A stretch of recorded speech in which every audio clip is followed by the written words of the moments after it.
Frankly, I don't even know why anybody bothers paying forwards. I mean, shoot, if defensemen are going to score like that, why even have forwards at all? What's cracking, everybody, and welcome back to Kraken R&R, and welcome back to Kraken Winning.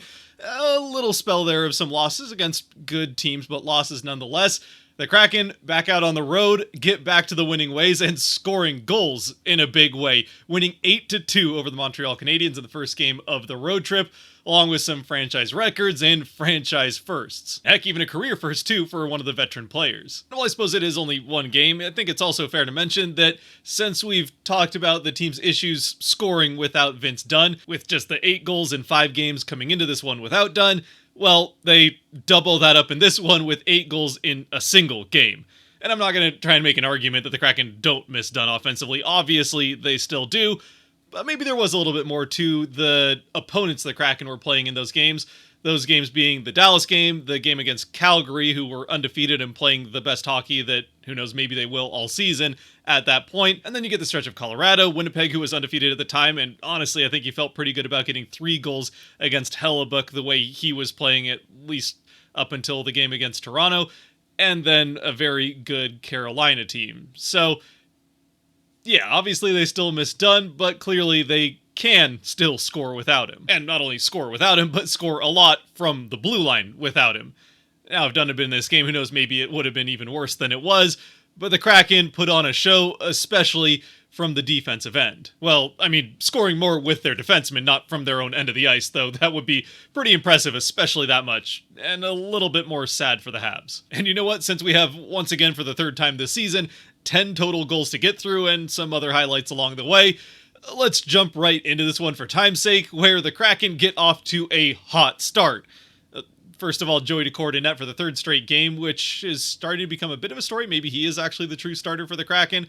We'll see what happens the rest of this road trip, especially with a newly refound and at least coming off of an impressive win Toronto Maple Leafs team, who just became the first team to beat the Jets this season, coming up in the next one. We'll see who they put out in net for that one, though with how Daccord played in this game and has been playing lately, I kind of feel like they just keep riding him, at least for the next couple of games. Anyway, with Daccord in net, it didn't really matter for the first little bit as the Kraken spend the first few minutes in the offensive end, and just 25 seconds in, they cash in for the first time off of one face-off in the offensive end of the ice. It's Chandler Stevenson with the face-off win.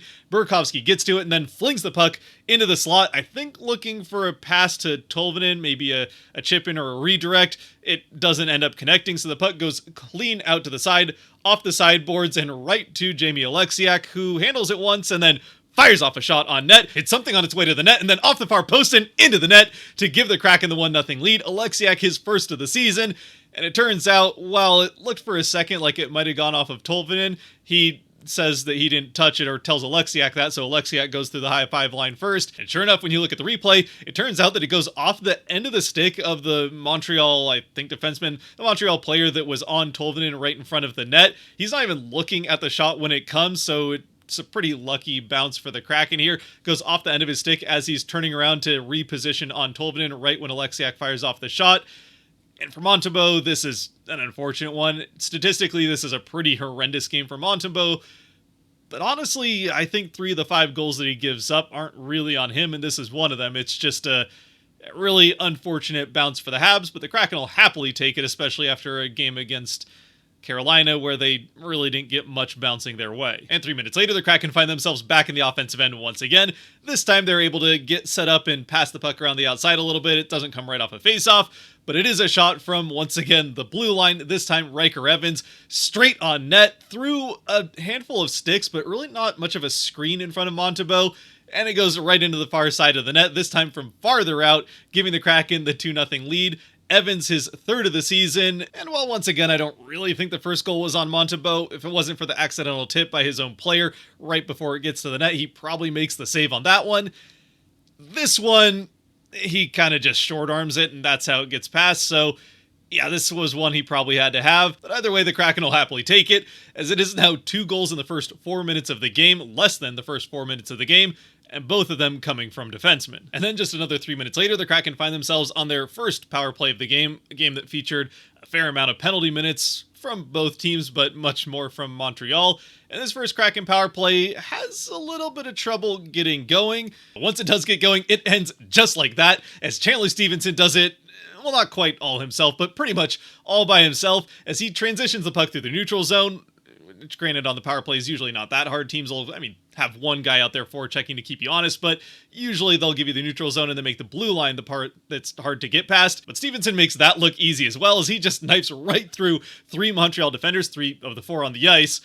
And he does a little bit of a weave, so it's kind of like one of those crooked blades that's usually held by a villain in a cartoon or something like that. Like the Hun guy in Mulan, I think it is. By the way, the point is, Stevenson makes a beautiful play getting through the entire Montreal defense and then circles behind the goal line, and just as he's about to go around to the far side of the net, fires off a pass right into the slot for a wide open Jaden Schwartz. And actually, not only is Schwartz there, but Shane Wright is there as well. For Wright, though, it is on his backhand and kind of across his body, the way he's positioned, so it would have been a bit of an awkward shot. He does take a try at it, but misses, and that's probably for the better, because it is on the forehand and set up perfectly for Schwartz right behind Wright, who I don't think Wright knew that he was there.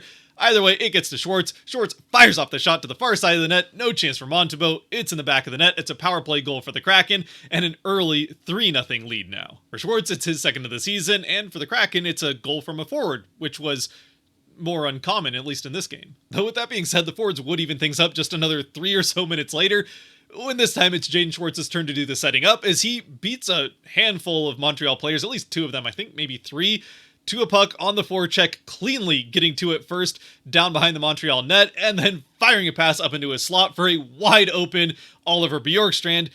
And Bjorkstrand, again, has a half-empty net to shoot at. There's nothing Montembeault can do. Bjorkstrand puts it into the far side of the net before Montembeault can react, and it's 4-0 Kraken. And look, I don't even know if there's any Montreal fans watching this. I don't really know why you would be. This feels like a game that you'd sooner rather like to forget. If you are, thank you very much. But at least from a Montreal perspective, this one, again, is just lazy defense from the Habs. And at least the first one, you had the excuse of being a man down, but in both cases, the Montreal defense just kind of gets caught puck watching. In one case, they let Stevenson just knife through the entire team and get behind all of them, which even on the power play is not something you want to do, at least allowing a player to get cleanly past everybody. And then on this one, they allow Schwartz to beat them cleanly to the puck, not even really making him fight for it along the boards, so he's then able to get to it and shovel the pass out into a slot where there isn't even another guy there to guard or try to break up the pass whatsoever. Which I guess is all just to say, and I don't have any particular stake or feeling one way or another about Montembeault, but while his stats look absolutely horrendous at the end of this night with just a .500 save percentage, letting in 5 goals on 10 shots, 3 of them just aren't his fault. These 2, and then the weird bounce at the start of the game. Now, even if you take those away, he does let in 2 goals on 10 shots that he absolutely shouldn't have let in. But yeah, these 3, I don't think you can blame him for. But anyway, getting back to the game, the Kraken once again are more than happy to be on the beneficiary end of all of that. And although they do now have a 4-0 lead just past the halfway mark of the first period, that is all the scoring that they would do in the first. It turns out to be more than enough, but it would end there, at least for this period, as Montreal gets their first power play of the game not long after this 4th goal for the Kraken, which they aren't able to score on, but then between this and another power play that they'll get to end the period, they do at least get one of them back. And for Decord, it's another one that there's really not much more he could have done about it. It comes off of a shot right down the middle of the ice that goes off bodies in front. I think it just kind of goes off the knee or leg of Slafkovsky out to the side where Cole Caulfield just happens to be waiting for the puck to bounce perfectly to him. And he has a half-empty net to shoot at. Decord, again, not much he can do. Caulfield puts it into the net to make it 4-1. But for all the Joey stands out there, don't worry, he still had a fantastic night, even in spite of this unfortunate bounce and another one later on in the game that are the 2 that get past him. He was an absolute wall in front of the net for the Kraken all night long, especially on these power plays. The Kraken do a decent job of killing them off, but especially the one that ends the first period. Montreal got a couple of pretty good chances, and Decord made, nothing that necessarily will make the end of the season highlight reel, I would say, but some pretty good saves among them. And heck, by the end of the period, and the same would still be true by the end of the night, and even more so, the Kraken are getting outshot by the Habs, thanks in part to the 2 power plays, but still, Decord was putting in some work. And fortunately for the Kraken, thanks in part to how Joey was playing, as well as an early second period power play for the Kraken, they're able to stop the momentum that Montreal had kind of been getting in the second half of the first, that all things considered, even though they're down 4-1, it was a pretty good second half of the period for Montreal, and certainly the best stretch of time that they would have in this game. as on this early second period power play for the Kraken, they once again get an early period goal. It's the second power play goal of the game, and another one that Montembeault probably should have had. And I mean, sure, it's on the power play this time, but just like with Evan's goal earlier on in the game, it comes from way up by the blue line with not much traffic between where the shot is taken and Montembeault, so he can see it coming all the way, and it doesn't look like it gets tipped at all on its way to the net, so it just gets through him and in to give the Kraken the second power play goal. Montour his second of the season, and the Kraken the 5-1 lead. And as far as the defense is concerned on this one, I mean, keeping the puck to the outside on the power play is pretty much what you want to do. I mean, yeah, you love to clear the puck as much as possible, but the opposing team is going to get set up with the man advantage, so you just try to keep everything to the outside, and when you have a shot from this far out, you're counting on a save. Either way, though, that would be it for Montembeault's night as Primo comes in for the Habs, and the Kraken were not done yet, though this time they don't score quite as rapidly as they did in the first period, as this time it would take the Kraken a whole 7 minutes to make it 6-1, with a Montreal power play in the middle there where they get a couple of chances, but the Kraken probably get the best chance on the power play shorthanded.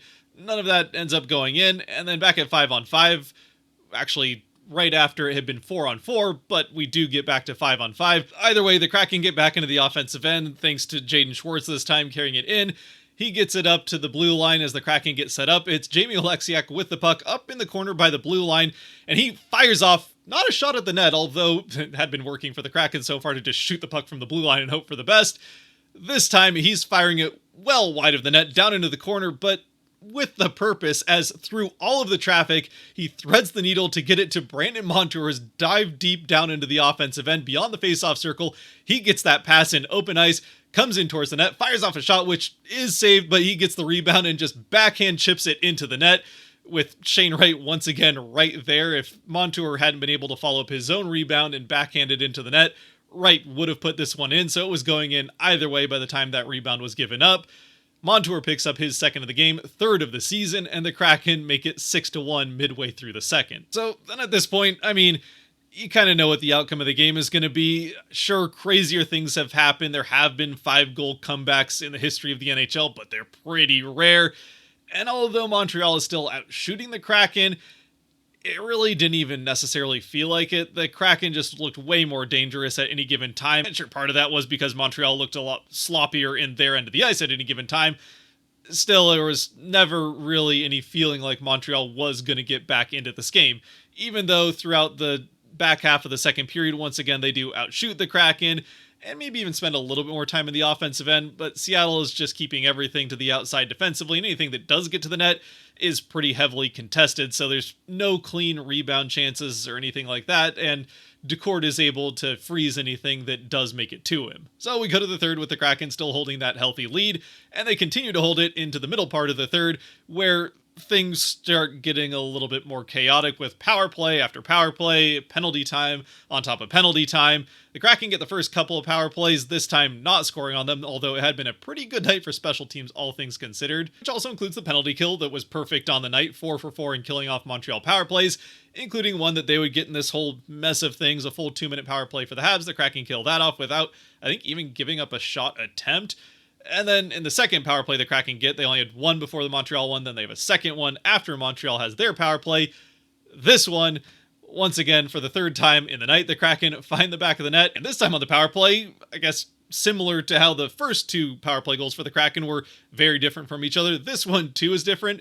The Kraken first scored on the power play with Stevenson just going through the entire Montreal defense and then setting up a beautiful pass for Schwartz. Then the second one was shot from way up by the blue line by Montour that finds its way through everybody, including the goaltender. This one is a little bit more what you expect from a power play goal, as the Kraken cycled around the outside, kind of work the Habs closer to their net, and then eventually McCann, who's up in the point in the high slot, fires a pass down to what his normal shooting location would be at the faceoff circle.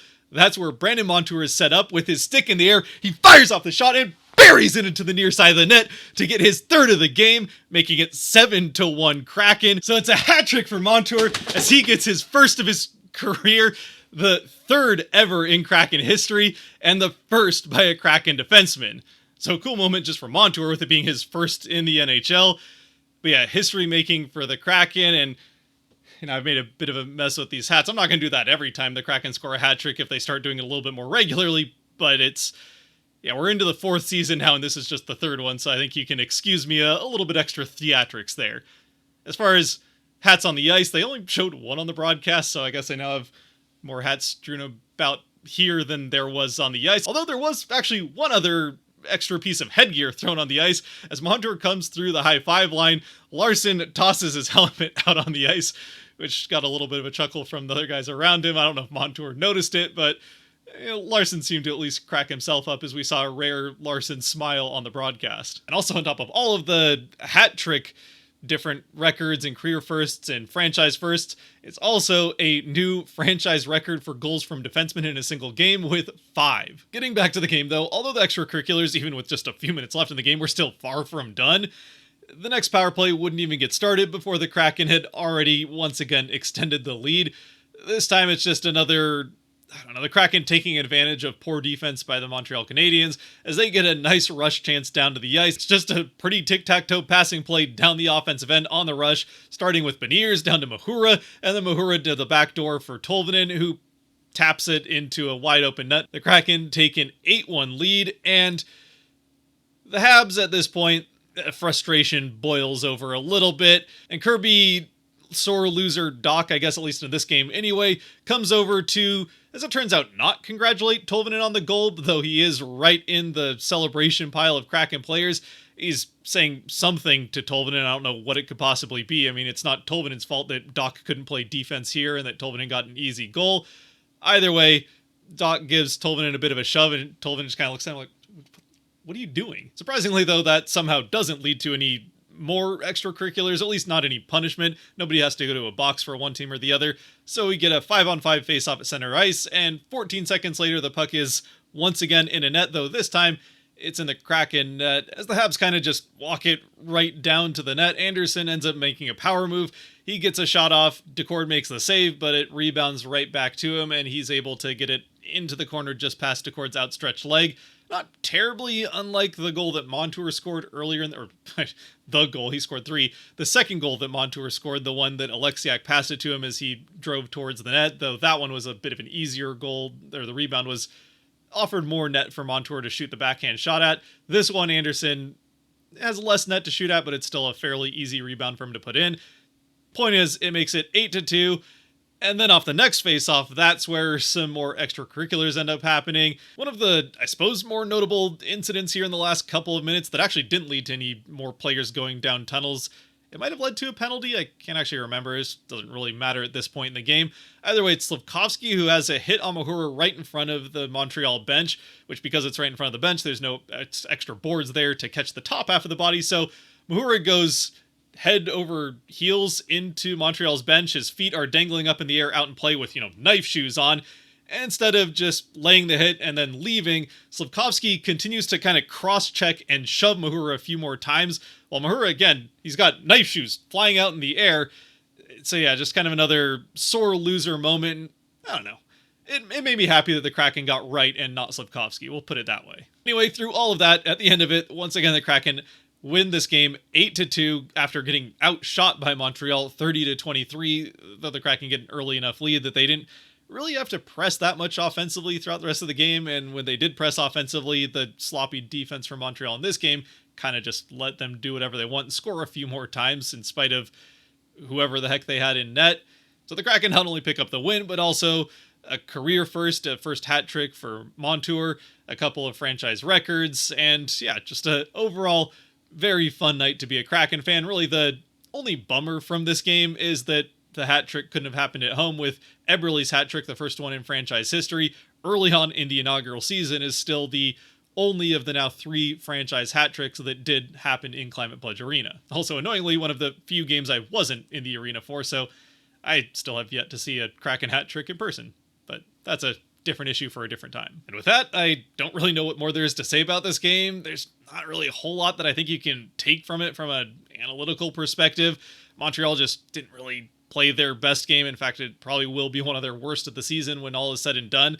I don't know if this is necessarily a playoff team, but they're a talented enough team that, yeah, this is certainly not their best hockey, to put it very lightly, especially on the defensive end. I think they created some on the offensive end. They just weren't able to get up towards the net. The Kraken did a very good job defensively of keeping things mostly to the outside, and anything that did get towards the net, Decord was able to take care of for the most part, with the weird bounce for the first goal and then the one rebound that turns into the second goal. Still, Decord comes up with 28 saves on 30 shots, so a good night for him.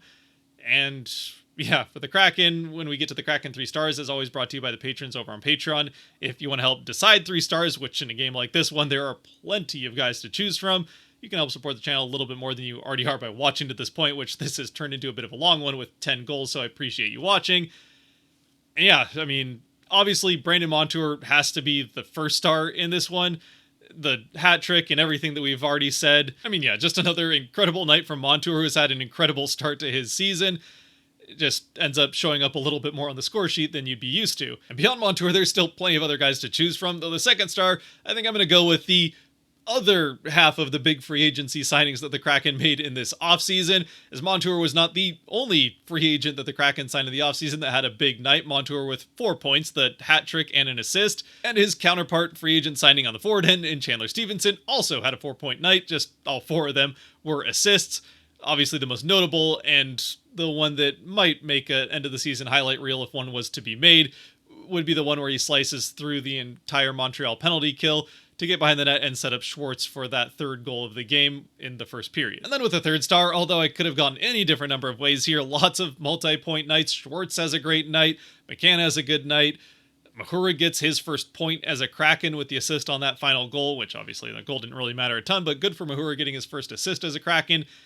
In the end, though, even though his performance didn't really matter all that much to the outcome, Joey Decord had a fantastic night regardless of what was happening in the offensive end. In the defensive end, he was locking things down, and had the Kraken needed to play a little bit lower scoring of a game, Decord, I think, still would have been able to get them there with a fantastic night and just continuing to build off of what is a very good start to his season. So for me, the 3 stars, we're going to go with the 2 new guys in Montour and Stevenson. Montour, I think, is pretty obvious.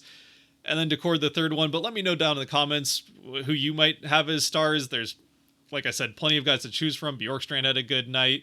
Beniers gets an assist. I mean, lots of players had an assist. So fantastic night for the Kraken. And hopefully they can keep that rolling on the road trip. It's going to be back and forth between playoff teams from last year and non-playoff teams for the start, and then we'll get into another stretch of tougher teams as the road trip comes to an end and the Kraken come back home to face a Golden Knights team that is, well, they've heated up of late. We'll see what it still looks like in a couple weeks' time when that game rolls around, but yeah, the schedule is not getting a whole lot lighter, so it's good that the Kraken are able to pick up points here where they're at least a little bit more easy to get to. Until the next one, though, in Toronto against the Maple Leafs, stay safe out there, be good to each other, God bless, and go Kraken!